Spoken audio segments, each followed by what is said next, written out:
Hello, everyone, and welcome back to Traditionally Speaking. My name is Tom, and my friend Joe and I are going to be talking about a real Christmas favourite this month, the Christmas stocking.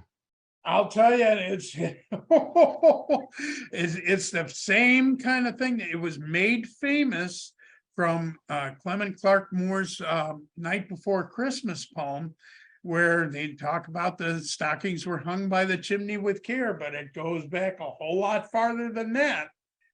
In fact, the original Christmas stocking, if you haven't heard the story, was actually due to Saint Nicholas, who was the bishop of Myra in 300 AD. And he is the one that is credited with starting the tradition of Christmas stockings when he was helping a widowed person who had three daughters and having a tough time. And he was worried about having to sell his daughters into prostitution. And St. Nicholas heard the tale while he was working through the town and wound up dropping bags of coins, or some say gold balls, into stockings, which to the shopkeeper's delight allowed him to marry off his daughters in a fashion that was more normal for the circumstance. So that's how this whole thing with stockings began. And isn't it an amazing thing? Because I didn't realise until I'd heard that story that that's the same reason why there are three gold balls outside every pawnbroker's shop, because that symbolises the three bags of gold. Yes, and now what they do is with the gold balls, now they put oranges in stockings, which kind of represents the gold balls. If you don't buy the story with the coins, but yeah, I didn't even know pawnbrokers hung gold balls in their windows. When did that start, Tom? Well, it's an old tradition. I mean, I think it certainly dated back to the Victorian era.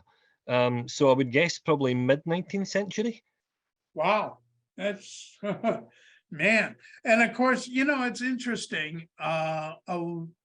Again, as some of these traditions have evolved and changed, there's a lot of countries that actually do the stockings, or in some countries they use shoes, and it's closer to the Feast of St. Nicholas on December 6th.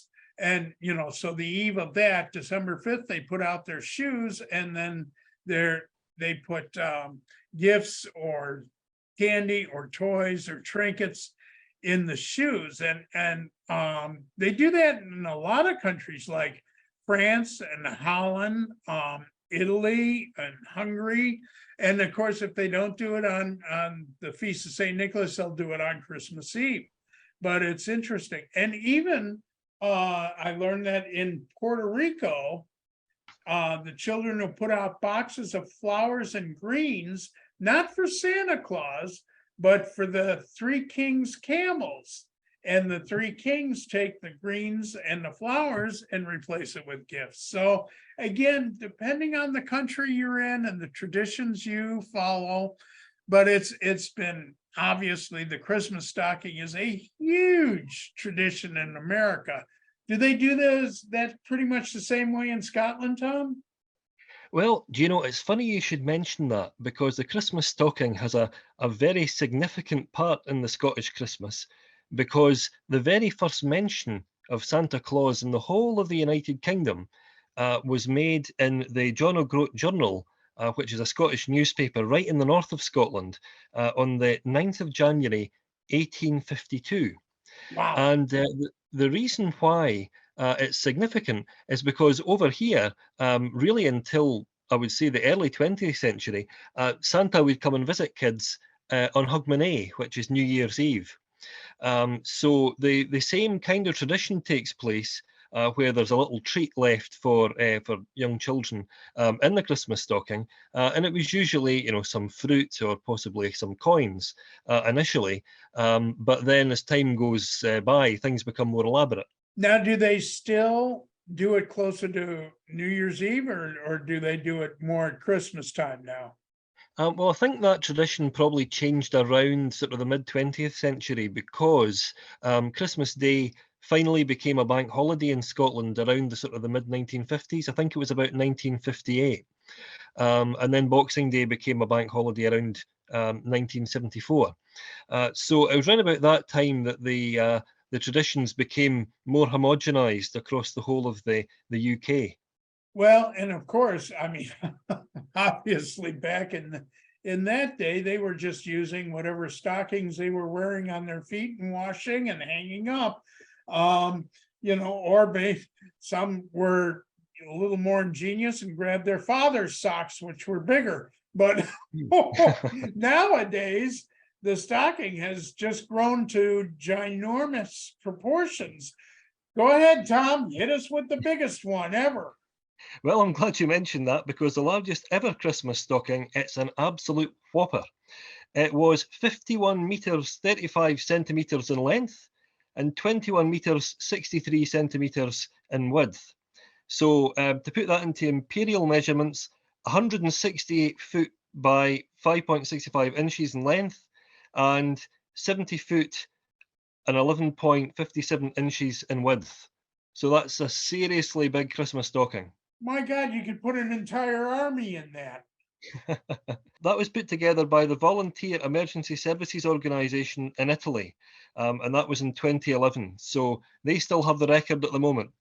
Now, did they do that for like a fundraiser or something, or was that just pure greed? No, no, no. The hope was to raise money for a charity for elderly people, as well as it being a big celebration in Carrara, which is in Tuscany. But the amazing thing, and this is probably the most astonishing thing about it, is that the stocking itself had to be filled with presents. That was one of the guidelines. So it was full of sweets and all sorts of different things. So I mean that was one seriously capacious Christmas stocking. How would you even move such a huge thing? I mean, my God, when it's loaded, it had to weigh tons. Well, if it did move, I'm willing to bet it didn't move very far. Wow. Well, and I'll tell you, of course, in America, and I'm sure in your country as well, the stocking has taken on kind of a life of its own. And you see some of the most beautiful artwork on stockings and some of the more unusual, Christmas scenes and that kind of thing, everything from Santa and his reindeer to elves to the Christmas trees, angels, etc. So I'll tell you, it's a beautiful thing to see all the stockings hanging around in the US. Now, do you have your own decorated stockings in Scotland? Oh, absolutely. I mean, it's something that's absolutely beloved over here. You have different embroidery, you have different decorations, just like you mentioned. And also, people are looking at all sorts of different, quite innovative gifts to include as well. So, I mean, that might be jewellery, it might be little toys, it might be all sorts of different novelties. But there's often quite a bit of competition to see who can create the most unusual selection of gifts for their own Christmas stocking. Oh, how fun. Well, and of course you have things like the Christmas crackers and that kind of thing that you can stick in there as well. Yeah, absolutely. It's the same kind of principle. Everybody wants to find that there's something just a little bit unusual. Well, and I'll tell you, that's become as important of a part of Christmas in the US as the Christmas tree itself. I mean, and it's interesting. You Even if you don't have a fireplace, you can always hang a stocking for Santa, and Santa will gladly fill it. So, and I've seen some beautiful stockings hung in some very unusual places, from kitchen cabinets to hanging in windows and so on. So, you never know where they're going to pop up.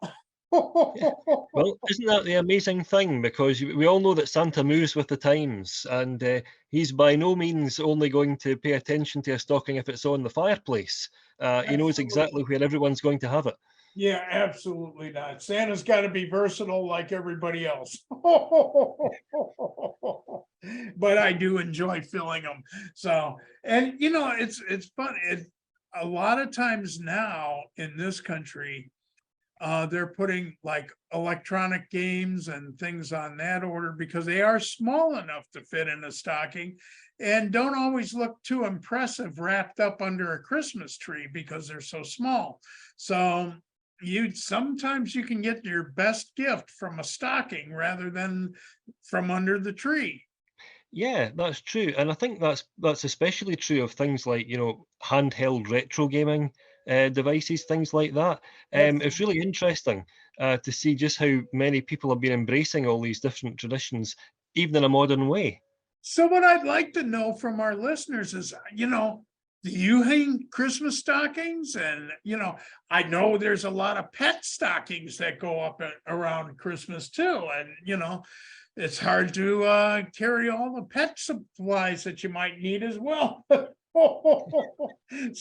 I think Santa has a separate bag for the pets. But anyway, but what do you put up at Christmas time and how many? And do you go to the more traditional stocking or do you use one of the brightly decorated, beautifully made, crocheted or embroidered like Tom was talking about?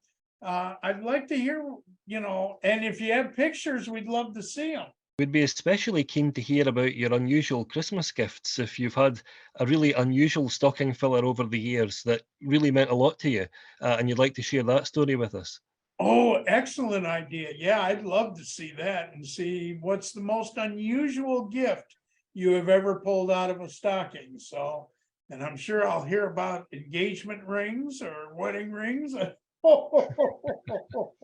And maybe some other unusual things. So by all means, don't forget to get in contact and tell us what you're doing. We'd love to talk about that in a later episode. And Tom, what's the easiest way for them to reach us? Well, you're always welcome to contact us via our website, which you can find at www.traditionally-speaking.com. Yeah, don't forget the hyphen in the middle. So, but yeah, please send us an email and let us know what's going on with that.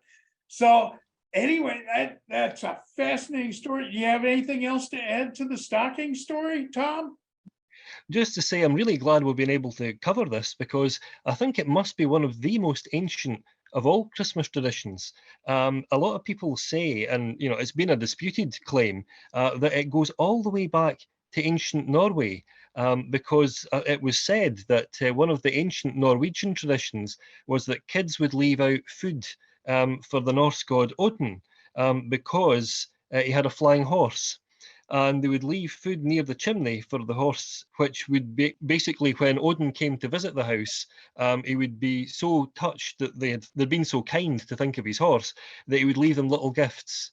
And that same legend continues in all sorts of different places across Europe, including Belgium and Germany, and also the Netherlands. So, it goes all the way back, all those centuries. And many times we're finding out as we research these things and read about these things and talk about them, that a lot of traditions from other things other than Christmas have been blended in and added to our Christmas traditions, which makes it even more interesting. I mean, the whole idea of Christmas itself was basically to turn people into Christians from the Norse areas and other areas, which were celebrating like Saturnalia and that kind of feast during the winter months. But yeah, so you're right. I mean, it's fascinating. You can whether you're feeding Odin's horse or